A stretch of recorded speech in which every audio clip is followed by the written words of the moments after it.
मेरा कान्हा स्टोरी। यह स्टोरी पढ़कर आपकी आंखों में आंसू जरूर छलक जाएंगे। रोहन की माँ लो यह अपने पूजा पाठ की सामान जितना याद आया था सब दुकान से लेकर आया हूँ। इस बार खूब जमकर कृष्ण जन्माष्टमी मनाओ क्योंकि कान्हा जी ने तुम्हारी माँ की मुराद पूरी की है। माँ ने सोचते हुए कहा, कौन सी मुराद? पिताजी ने याद दिलाया। क्यों, तुम्हारी क्या इच्छा नहीं थी कि स्कूल के बाद रोहन का एडमिशन किसी बड़े कोचिंग संस्था में हो जाए और वह इंजीनियर की तैयारी करने वहां चला जाए? तब माँ बोली, हाँ चाहती तो थी पर इतनी दूर चला जाए यह नहीं चाहती थी।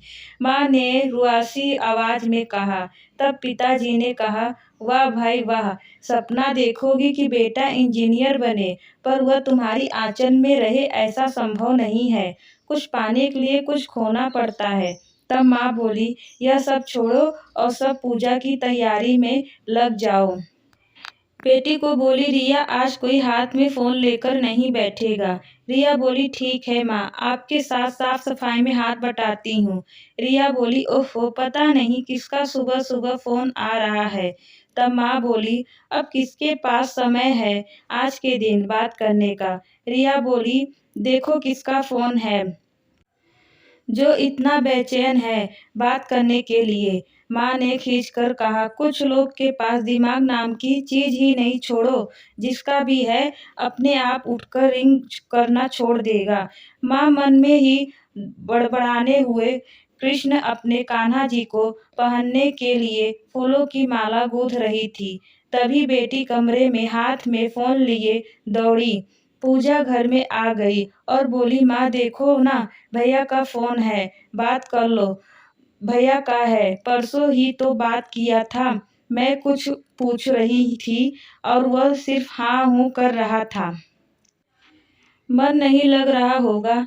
यहाँ रहता तो जन्माष्टमी की तैयारी लिए धूम मचाए रहता। देखना वह पक्का पूछेगा कि माँ भोग में क्या क्या बना रही हो। छोटी बेटी रिया बोली, माँ हो सकता है उसके आसपास कोई और होगा, इसीलिए भैया कुछ नहीं कह पा रहा होगा। अभी वह बात करना चाहता है तो कर लो ना। अच्छा रहने दो, बाद में बात कर लूंगी। देख नहीं रही हो अभी जरूरी काम कर रही हूँ और भी ढेरों काम बाकी हैं। पूजा घर साफ करना है, पूरे घर को फूलों से सजाना है। उसके बाद कान्हा जी के लिए भोग लगाने के लिए तरह तरह के पकवान बनाना है। आज मैं बहुत व्यस्त हूँ, फोन रख दो और थोड़ा झूले को भी साफ कर दो। तुम फिर से फोन की घंटी बज उठी। माँ लड्डू बनाते हुए बोली, रिया देख तो अब कौन है। माँ फिर से ही भैया का कॉल है, तुम पहले बात कर लो, बाद में ही व्यंजन बनाते रहना। माँ बोली, नहीं नहीं, समय बहुत कम है, भोग नहीं बनाया तो कान्हा जी को क्या खिलाऊंगी। मेरे दोनों हाथ अभी व्यस्त हैं, जो जाकर पापा को दे दो, वह बात कर लेंगे। रिया ने फोन पापा के पास जाकर दे दी। पापा कॉल रिसीव करने से पहले ही भड़क गए और खींच कर बोले, यह लड़का पढ़ने गया है कि मटर गश्ती करने? जब देखो 24 घंटा फोन पर ही रहता है। 4 महीने में 400 बार फोन कर चुका है। हर बार एक ही बात बोलता है, पापा यहाँ कुछ अच्छा नहीं है। पढ़ने के लिए गया है कि अच्छा बुरा देखने?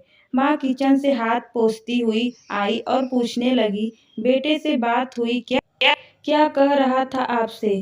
पापा बोले, नहीं हुई होती भी तो क्या वही बात दोहराता कि यहाँ पर कुछ अच्छा नहीं है। अब की जान लगाकर इतने बड़े कोचिंग संस्था में भेज दिया, यह क्या कम बड़ी बात है? मन थोड़ी चिंतित होकर बोली, ठीक है, आपने बहुत अच्छा किया। घर से दूर पहली बार गया है, हाल चाल पूछ ले में क्या दिक्कत है? पापा बोले, अरे भाग्यवान, मेरी औकात नहीं थी उसे हॉस्टल में डालकर पढ़ने की, लेकिन उसके कैरियर और तुम्हारा जिद के आगे मैंने जैसे तैसे पैसे का इंतजाम करके उसे इतनी दूर पढ़ने के लिए भेजा।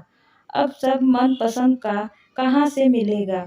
उसे घर जैसा घर से इतना लगाव रखेगा, वह तो इंजीनियर क्या खाक बनेगा?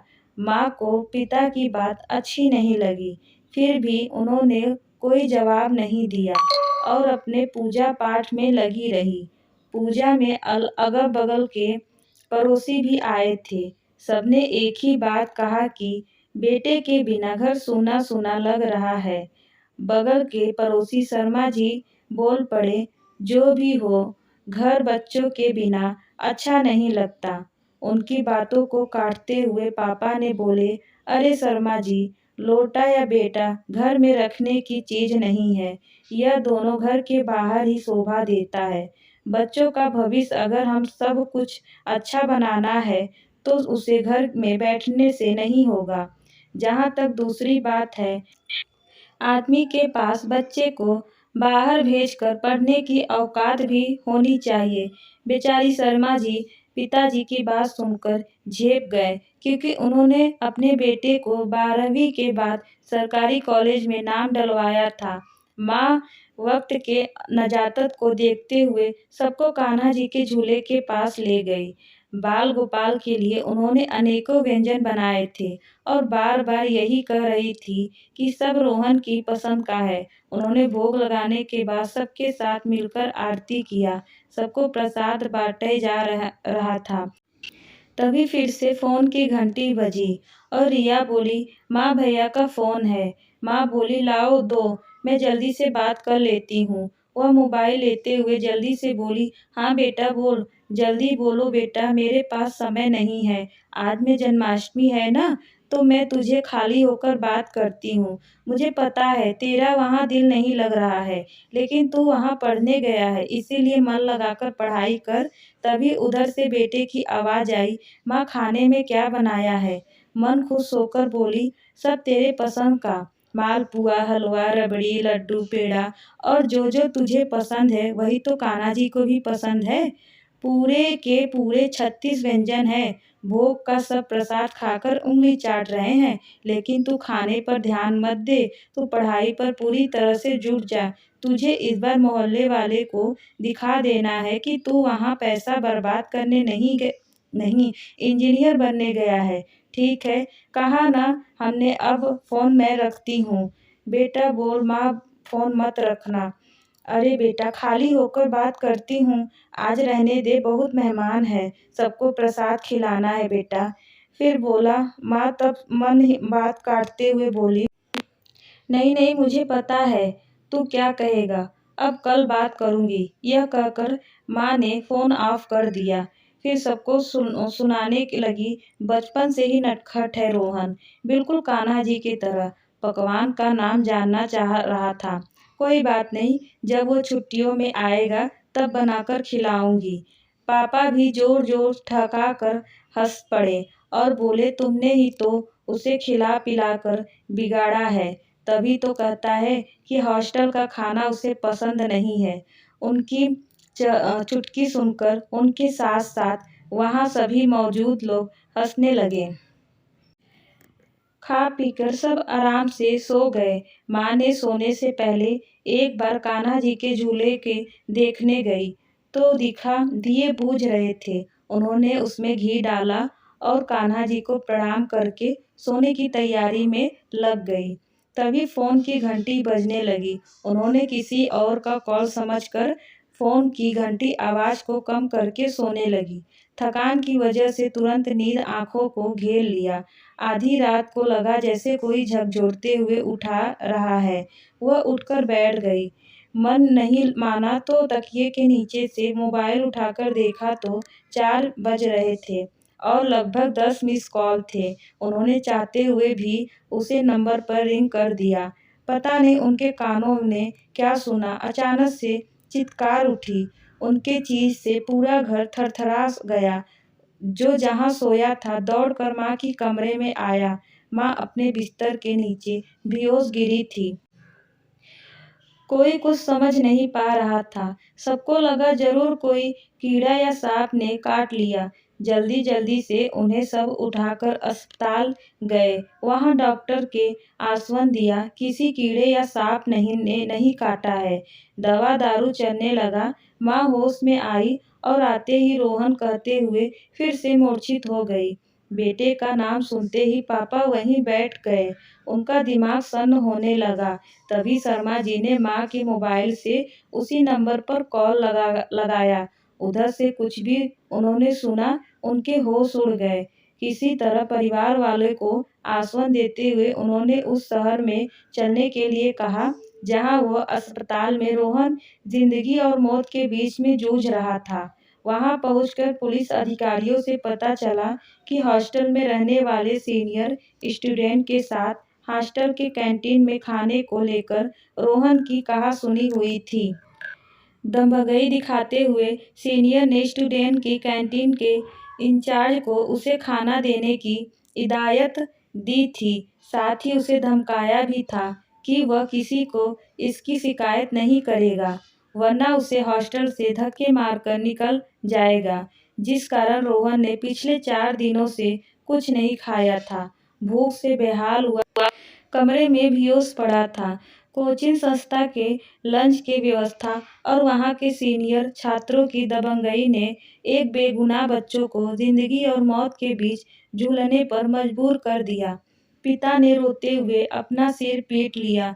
डॉक्टर जो रोहन की जान बचाने लगे हुए थे, डॉक्टर ने कहा, आप लोगों अपने बच्चों को नजरअंदाज नहीं करना चाहिए था। शायद वह यही बताने की कोशिश कर रहा था।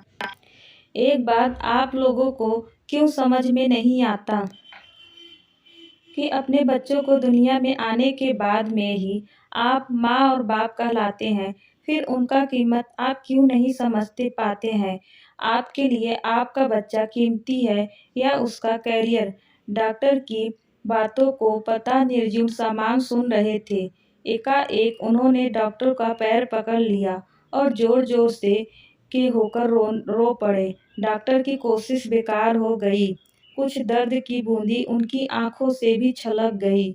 माँ को तो होश ही नहीं था। लगभग 2 महीना कोमा में थी। जब भी होश में आती हैं तो एक ही बात कहती हैं, हत्यारी हूँ अपने बच्चों की। कान्हा के झूले पर रोहन की तस्वीर रखकर पगली की तरह झूलते हुए लोरी सुलाती है, मैं जागूं रे तू सो जाओ रे मेरे कान्हा। नियति कहिए या लापरवाही, माँ बाप का घोंसला उजड़ चुका है। अति मनोकांक्षा और दुनिया को दिखाने के चक्कर में उन्होंने अपने बच्चों का अंतर्नाद को अनसुना कर दिया था। काश एक बार सुन तो लेते बच्चे की माँ की स्थिति क्या थी। तो दोस्तों, हमें पता है आपको यह स्टोरी सुनकर आपकी आंखों में जरूर आंसू आ गए होंगे। अगर पसंद आई हो तो चैनल को सब्सक्राइब और वीडियो को लाइक करना ना भूलिएगा। धन्यवाद।